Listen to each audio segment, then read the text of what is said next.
Presenting by Mataji Film Studio, singer Shankarji Devasi Mukunpura. Wish you very happy birthday, Hira Ramji Devasi. Birthday दिनांक 14 अगस्त.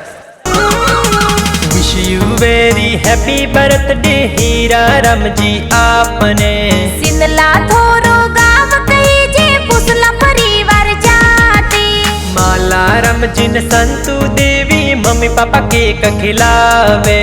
बजा रामजी दादू साने केरी बाई दादी सा. मेगा रमजिन मिश्री बाई नानो नानी गिफ्ट लावे. जगदीश जी थोरा भाई साने जे केक कोन खिलावे. सुकिया देवी भाभी सा जन्म दिवस मनावे. सगलो परिवार मिलने देखो बर्थडे जोर मनावे.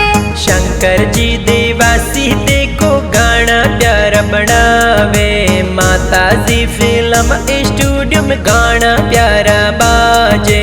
मुकनपुरा में बाजे.